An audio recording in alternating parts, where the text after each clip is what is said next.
आने कोई सुनवाई नहीं है। हमारा सिटी विधानसभा में कुछ नहीं हुआ है। एक चीज बोलिए, ये वोट चोरी कहाँ से हुआ? तो बहुत अभी विकास हो रहा है धीरे धीरे और अच्छा हुआ है।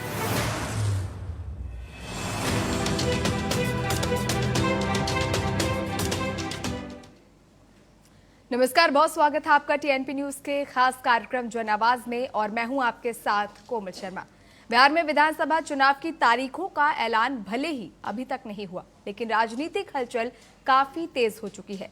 सभी दल अपने वादों और घोषणाओं से मतदाताओं को लुभाने की कोशिश कर रहे हैं। इसी कड़ी में जो लोक जनशक्ति पार्टी रामविलास ने रविवार को पूर्णिया के ऐतिहासिक रंगभूमि मैदान में नव संकल्प महासभा का आयोजन किया। इस महासभा में केंद्रीय मंत्री और पार्टी के राष्ट्रीय अध्यक्ष चिराग पासवान का भव्य स्वागत किया गया। हजारों की भीड़ को संबोधित करते हुए चिराग पासवान ने एक बार फिर से अपने बिहार फर्स्ट बिहारी फर्स्ट के संकल्प को दोहराया और राज्य की वर्तमान स्थिति पर भी कई तीखे सवाल उठाए। आगे बढ़ने से पहले चिराग पासवान और पार्टी कार्यकर्ताओं ने क्या कुछ कहा है, वो सुनिए। कार्यक्रम को आयोजित कर लोक जनशक्ति पार्टी रामविलास की सोच, बिहार फर्स्ट बिहारी फर्स्ट की सोच को हम लोगों ने जनता तक पहुंचाने का कार्य किया।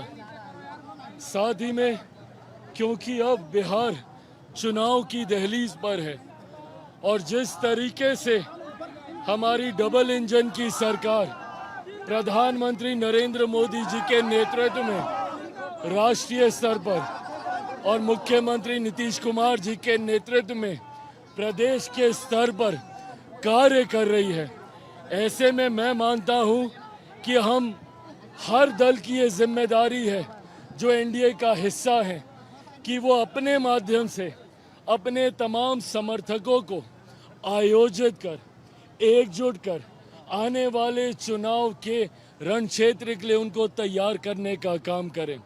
हर दल अपनी अपनी तरफ से ये तैयारी कर रहा है ताकि कल को जब हम लोग चुनाव में जाएं तो प्रत्याशी किसी भी दल का हो, उसको अपना प्रत्याशी मानते हुए हर दल ईमानदार भूमिका निभाते हुए इस बात को सुनिश्चित करे कि बिहार में इस बार एनडीए की ऐतिहासिक जीत हो।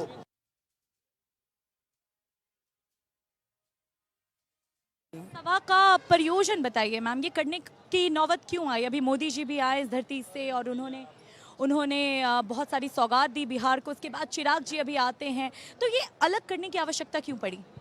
देखिए, मैं आपको बताना चाहूँगी कि हम लोग ये जो कार्यक्रम कर रहे हैं ये प्रमंडलीय स्तर पे ये हम लोगों का 7वां कार्यक्रम है। हम लोग 8 जून को ये कार्यक्रम शुरू किए थे आरा के शाहबाद की धरती से। तब से ये कार्यक्रम हम लोग निरंतर प्रमंडलीय स्तर पर लगातार किए हैं और आज कार्यक्रम का समापन था। तो मतलब ऐसी चीज़ नहीं है कि मतलब आ रहे हैं सब लोग अपनी अपनी चीज़ों को बिहार में रख रहे हैं। हमारे प्रधानमंत्री नरेंद्र मोदी जी तो लगातार जब से 11 साल से वो प्रधानमंत्री बने हैं तब से बिहार में अनेक प्रकार की योजनाओं का शिलान्यास भी किए हैं और यहाँ पे उनसे काफ़ी ज़्यादा लोग लाभान्वित हुए हैं। नारायण जी, पहले तो ये बताइए, चिराग पासवान ने अलग से ये सभा आयोजित की है, इसका क्या कारण है? क्या एनडीए में फूट नजर आ रहा है? नहीं, एनडीए में फूट नहीं है। ये अलग से सभा का कारण है कि अपना कितना वर्चस्व है पूर्णिया जिला में उनको दिखाने का है। इससे हमारे एनडीए गठबंधन में यह भी पता चलेगा कि हमारे चिराग पासवान जी को पूर्णिया जिला में सीट दिया जाए कि नहीं दिया जाए। और हम लोग तो प्रबल दावेदार हैं कि पूर्णिया जिला में कम से कम 2 से 3 सीट दिया जाए। और यह सभा और पार्टियों को दिखाने के लिए भी है कि आप भी देखिए हमारा क्या छवि है। मतलब हम ये मान के चले कि सीट शेयरिंग पे बात अटक रही है? नहीं, अभी बात कंप्लीट हुई नहीं है और कहीं बात अटकेगी भी नहीं। चाहे जितना भी जो भी सीट मिलेगा उसमें एनडीए का हिस्सा है, एनडीए के साथ चुनाव लड़ेंगे और जो भी सीट मिलेगा उसमें हम लोग बढ़ चढ़ कर जो है भाग लेंगे और प्रत्याशी को। इरशाद जी, आप अभी चिराग जी की इस रैली में आए हैं, रंगभूमि मैदान में मौजूद हैं, तो ये अलग से जनसभा जो किए हैं चिराग जी, उससे आपको क्या समझ आ रहा है? क्या रणनीति है? एनडीए में क्या फूट नजर आ रहा है? जी, चिराग पासवान का एक विजन है, फर्स्ट बिहार फर्स्ट बिहारी। इसी के अंतर्गत बिहार को ये बताना चाह रहे हैं कि चिराग पासवान का क्या जनाधार है और जो बिहार के लिए करना चाह रहे हैं उसके प्रति बिहारियों का क्या रुझान है, इसी के लिए जनसभा हो रहा है। ये आपको आरा से शुरू हुआ, जहानाबाद, मुजफ्फरपुर, छपरा होते हुए अभी आपके शहर में हो रहा है। और इनके जनसभा में अपार जनसमूह इकट्ठा होता है। इससे पता चलता है कि चिराग जी का जो विजन है वो बिहारियों को बहुत पसंद है और एक एक बिहारी इनके लिए हर कदम से कदम मिला के चलने के लिए तैयार है। बार मोदी जी के हनुमान जी अकेले लंका में विजय पाने की कोशिश कर रहे हैं। बिल्कुल ऐसी कोई बात नहीं है, एनडीए में कोई दरार नहीं है, हम लोग एनडीए के साथ हैं। ये मांग है, सिर्फ आपको मैंने पहले बता दिया, ये मांग है, सिर्फ युवाओं की मांग है कि चिराग पासवान का एक चेहरा, चिराग पासवान एनडीए के साथ मिलके बिहार को आगे ले जाने का काम करेंगे। और एक कार्यकर्ता के नाते, एक लोक जनशक्ति पार्टी रामविलास के सिपाही होने के नाते हर एक व्यक्ति का इच्छा होता है कि हमारा राष्ट्रीय अध्यक्ष बिहार का चेहरा बने, बिहार के मुख्यमंत्री बने। लेकिन पार्टी का कुछ प्रोटोकॉल होता है, एनडीए का गठबंधन का कुछ प्रोटोकॉल है, क्योंकि इस बार हम लोग नीतीश कुमार की अगुवाई में चुनाव लड़ रहे हैं। लेकिन आने वाला समय में हम लोग चाहते हैं कि चिराग पासवान बिहार का सीएम बने, बिहार की भागदौड़ थामे। पूरे युवाओं का जोश है, पूरे बिहार में आपने देखा कि एक एक कार्यक्रम में मोदी जी के बाद यदि सबसे ज्यादा भीड़ लगता है तो ये चिराग पासवान की रैली में लगता है। ये लगातार कई जगह पे ये महारैली हो चुकी है।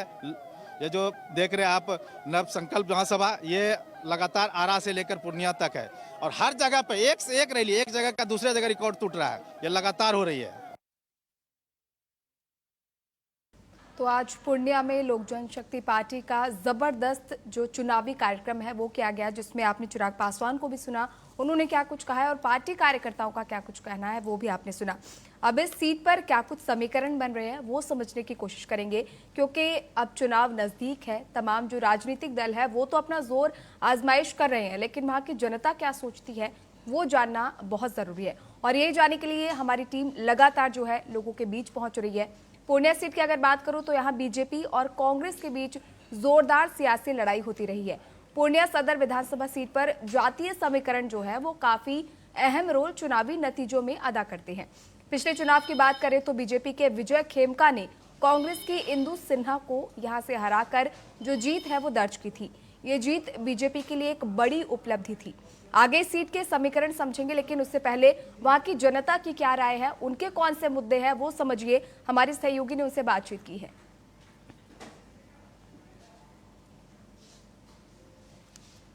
अभी तो लगभग 4-5 साल में बहुत अच्छा विकास हुआ है। 5 साल पहले हम लोग पूर्णिया में शाम के टाइम में हम लोग निकल नहीं सकते थे, ऐसा हालत था। जो मेन मार्केट है, लाइन बाजार, भट्टा बाजार, जो मेन मार्केट है यहाँ पे, लेकिन आज शाम में रात भर अच्छा, मतलब पब्लिक पूरा बेफिक्र होकर चलती है रोड पे। तो बहुत अभी विकास हो रहा है धीरे धीरे और अच्छा हुआ है। एक चीज बोलिए, ये वोट चोरी कहाँ से होता है? आप ही समझिए कि आप 2 जगह रहते हैं, मैं भी 2 जगह से हूँ। जितनी भी बिहार में और अपने भारत में हैं, सब हैं ग्रामीण परिवेश वाले। जब आप ग्रामीण परिवेश में रहते हैं तो हमारे 2 जगह ठिकाना, एक तो हमारा घर गांव में है, एक हमारा शहर में है। तो विकास तो किए हैं, शराबी बंद कर दिए हैं, पर इधर स्मैकर बहुत ज़्यादा हो गए हैं जी। उसके लिए थोड़ा चाहते हैं कि स्मैकर बंद हो जाए, शराब भी बंद हो जाए, पर बढ़ते जा रहा है जी। जाने के लिए सब तरस रहा है, घर जाने के लिए तरस रहा है, लोग जाने के लिए नहीं मिलता, लोग खाना नहीं, बच्चे लेडीज सबको लाया है नगली में, 1 रुपया का नाश्ता नहीं दिया है, सब नेता फरार हो गया है, यही होता है। देखिए, जो भी आज़ादी से आज तक जितनी मुख्यमंत्री बनी है, सब अपने विकास की रस्सी जोड़ने के काम किए हैं। अब हम किसी को कम या किसी को बेसी नहीं बताएंगे। अब रह गया बात कि अपने अपने स्तर पे सब विकास किए हैं। ये ना कहें हम क्रेडिट सिर्फ नीतीश जी को नहीं दे सकते हैं, क्रेडिट लेने के लिए सब नेता हैं, लेकिन सब तो विकास ही किया है। अब यह है कि कोई ज़्यादा किया है, कोई कम किया है, हम किसी एक को क्रेडिट नहीं ना देंगे। जैसे सीओ वीडियो हो गया, मान लीजिए थाना प्रभारी हो गया, ये सब ज़्यादा धांधली करते हैं, अपना मनमानी करते हैं, तो इस पर भी थोड़ा सा मतलब ये करना चाहिए। बाकी सरकार तो बहुत अच्छे है और चेंज भी हो जाएगा तो वो भी अच्छे ही रहेंगे। पूरी तरह बंद हो जाए, बंद भी तो नहीं है बिहार में, दारू बंद भी नहीं। अगर बोलिएगा तो हम उधर से अभी थोड़ा देर पहले आ रहे थे, वो सिग्नेचर का बोतल अभी वहाँ पड़ा हुआ है, ठीक है ना।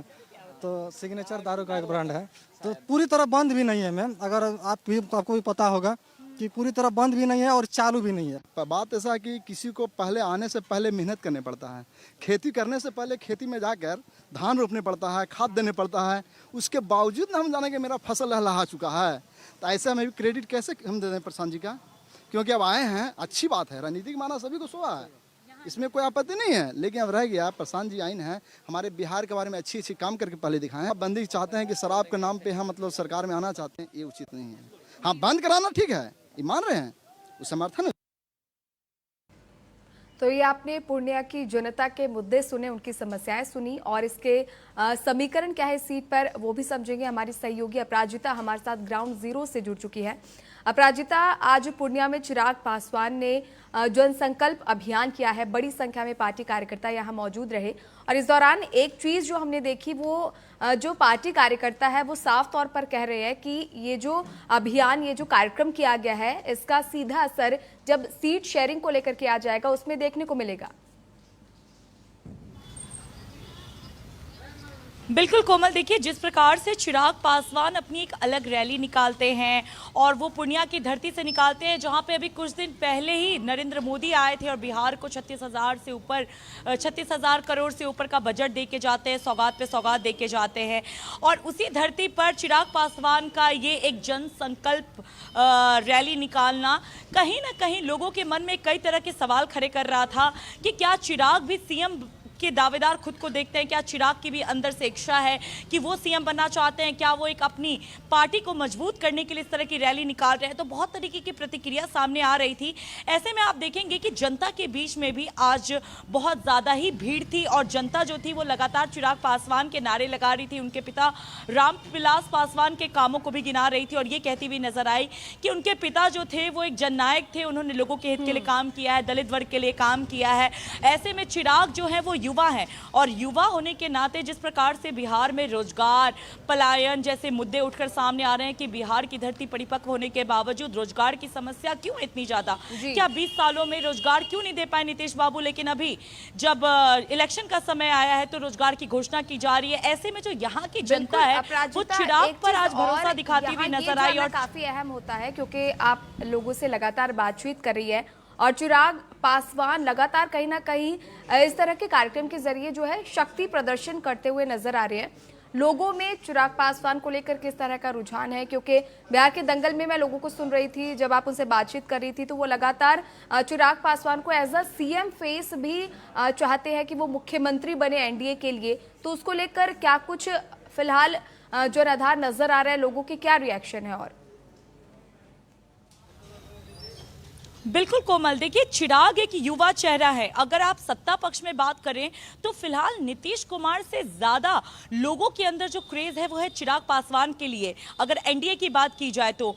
और वहीं विपक्ष में तेजस्वी यादव का, क्योंकि युवा चेहरे के तौर पे अब जनता ढूंढ रही है। आपने लगातार देखा होगा कोमल कि जब हम जनता के बीच जाते हैं, उनसे बात करते हैं तो यहाँ की जनता ये कहती हुई नजर आ रही है कि चिराग एक युवा चेहरा है और युवा चेहरा होने के नाते उनके अंदर वो जज्बा है अपने राज्य के लिए काम करने का, देश के लिए काम करने का। तो चिराग, हालांकि लोग ये कहते हुए नजर आए कि आज नहीं तो कल चिराग जो है वो बिहार के सीएम जरूर बनेंगे और हम लोग उन्हें बनाएंगे, लेकिन फिलहाल जो है लोगों के बीच में चिराग का क्रेज ज्यादा देखने को मिल रहा है। हालांकि एनडीए में जो अभी बातें अटक रही है, अभी जो एकजुटता का संदेश सत्ता पक्ष और विपक्ष दोनों देती हुई नजर आ रही है, उसमें अगर चिराग को लेकर के बहुत सारे क्वेश्चन उठते हुए बीच में सामने आए कि चिराग जो है वो एनडीए से अलग होंगे, 243 सीटों पर अकेले लड़ेंगे।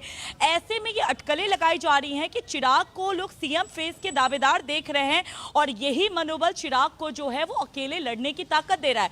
हालांकि चिराग पासवान को लोग मोदी जी का हनुमान भी कहते हुए नजर आते हैं और ये बात खुद चिराग पासवान भी लगातार बताते हुए नजर आए हैं कि वो हनुमान है और हनुमान का काम होता है, हनुमान जी का काम होता है कि वो लगातार प्रभु श्री राम के साथ रहे। तो इस तरह के मैसेज चिराग पासवान की तरफ से भी देखने को मिले।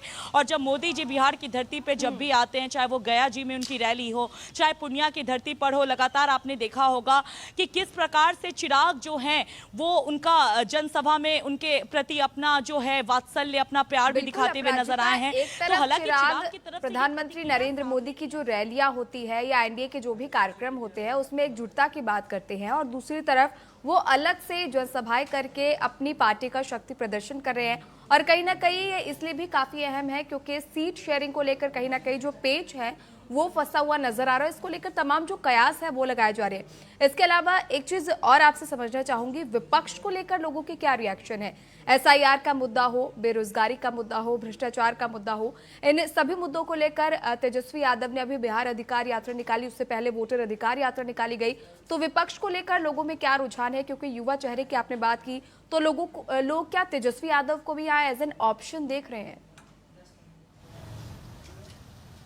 बिल्कुल कोमल, देखिए इधर अगर आप एनडीए की बात करेंगी तो एनडीए में एक चिराग पासवान जो है युवा चेहरे के तौर पर बहुत ज्यादा उभरते हुए सामने आ रहे हैं।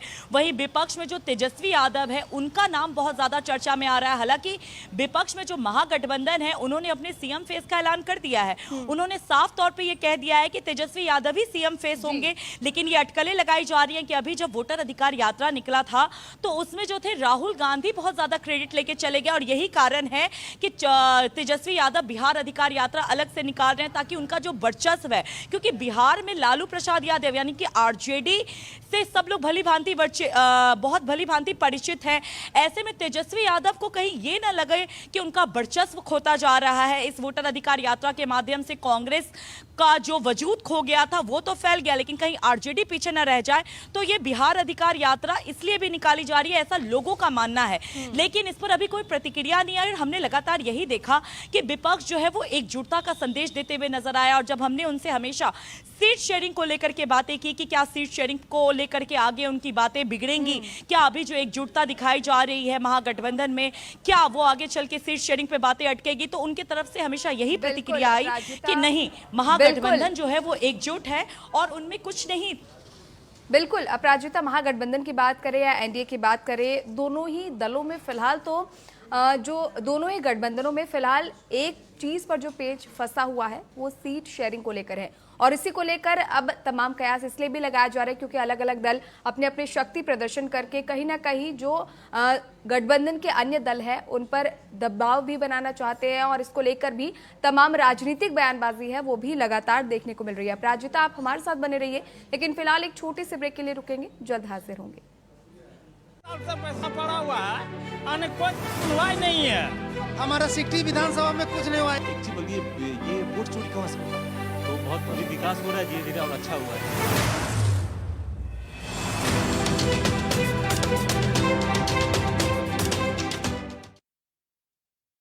यशस्वी प्रधानमंत्री नरेंद्र मोदी जी के विकसित भारत के विजन को माननीय मुख्यमंत्री योगी आदित्यनाथ जी के साथ 25 करोड़ नागरिकों ने बनाया है समर्थ उत्तर प्रदेश का विजन 2047। विषय विशेषज्ञ, सेवानिवृत्त IAS IPS वैज्ञानिक, कुलपति, प्रोफेसर, चिकित्सक एवं सेक्टोरल स्पेशलिस्ट का पैनल कर रहा है जनपद से ग्राम स्तर तक जन संवाद। तो प्रत्येक नागरिक अपने बहुमूल्य सुझाव देकर बन रहा है यूपी के विकास में भागीदार। मोबाइल से QR कोड स्कैन करें और पोर्टल samarthuttarpradesh.up.gov.in पर लिखकर या बोलकर दर्ज कराएं सुझाव।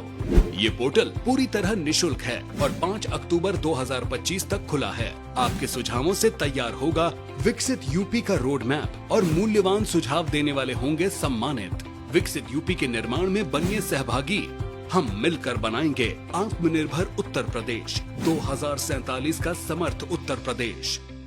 विमल में गुलिस्तां की ये कुछ लजीज फरिश्ते जब साथ घुले तो जी ललचाए और दिल कहे कि स्वाद की जुबान में खुद को ऐसा डुबाऊं कि निकल ना पाऊं। विमल की जुबान कुछ है ही ऐसी, मानते हैं ना? विमल, बोलो जुबान केसरी। अरे आज सुबह सुबह राहुल का फोन। हेलो, पापा को हॉस्पिटल में भर्ती कराना है, तुरंत 15,000 चाहिए। अरे यार, मेरे पास तो 1 रुपया भी नहीं है, अब क्या करूं? अरे हाँ, याद आया, राम फिनकॉर्प से पर्सनल लोन ले लेता हूँ। भाई, सही समय पर मदद की, दिल से शुक्रिया। Instant personal loan in 2 minutes. Ram Fincorp, download the app now.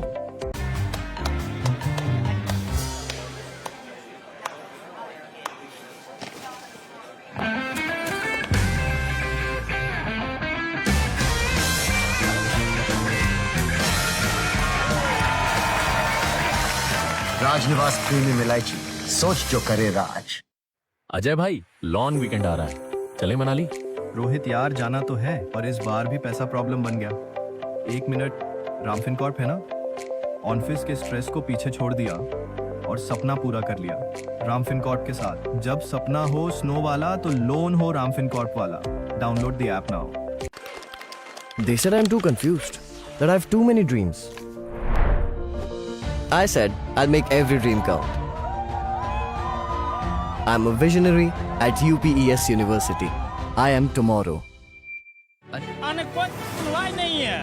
हमारा सिटी विधानसभा में कुछ नहीं हुआ। ये वोट चोरी कहाँ से हुआ? तो बहुत अभी विकास हो रहा है धीरे धीरे और अच्छा हुआ है।